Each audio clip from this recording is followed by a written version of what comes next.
Hey everybody, today's project is a modeled animal. So I have for everyone little plastic animals to use as your model. And that's a great starting point for anybody who wants to start modeling animals, is to get themselves like little examples. If you have little figurines around your house, it's a great place to start. And as you learn, you will be able to work from photographs.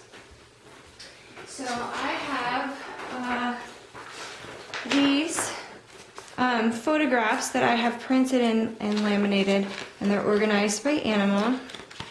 And they're great as reference photos for when you're trying to figure out where the lines and all the details are on an animal. But just because you guys are starting out, we're going to start with something simple. I picked a little squirrel, and I have a lump of clay, okay? And this clay has already been wedged, came straight out of the bag, so I am not going to wedge it, although that is always a good step to wedge first. And I'm going to leave half to the side, and I'm going to take half. And the first thing I'm going to do is I want to get it into the shape of that animal. And so I see this pretty curve on the squirrel's back, and so that's the curve I'm going to try to get from my clay. And I have my bin of tools over here.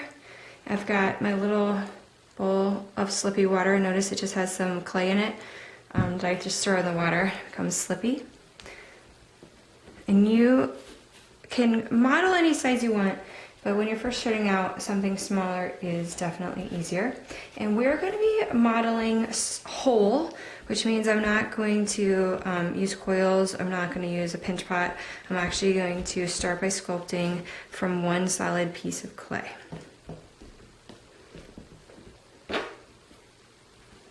Okay, so that is my first basic look to my animal. That's step one. Now, you do not want to go and harp on making it look gorgeous yet, because we're not in any way close to being done. So there is no point to you sitting here trying to make this surface perfectly smooth, because it's going to take a while to build this little guy up. So next, what I want to do is outline its legs and add legs if need be.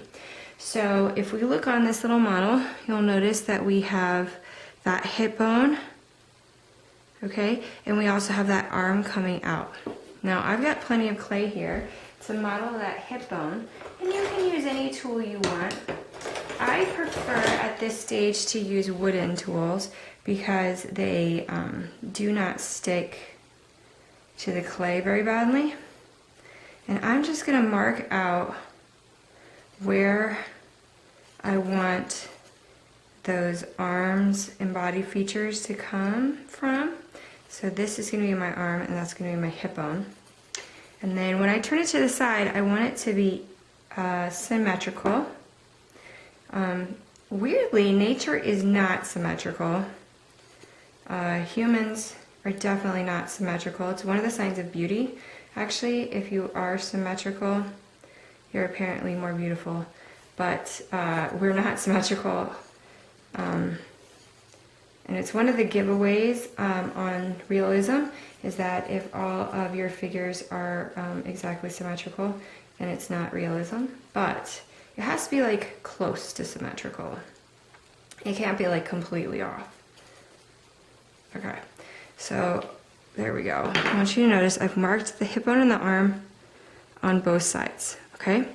So next step is I'm going to remove the extra, and to remove the extra you want to find yourself a ribbon tool, and we're just going to scoop out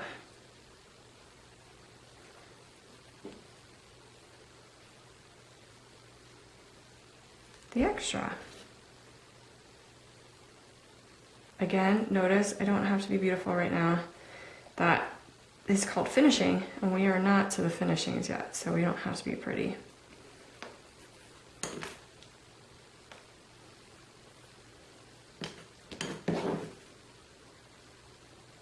And don't worry, if you take off too much, that's the great thing about this step, is you can always just add it back on. So, you know, we're gonna take off, we're gonna put on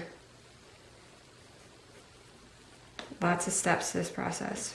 No worries if you end up adding back onto it.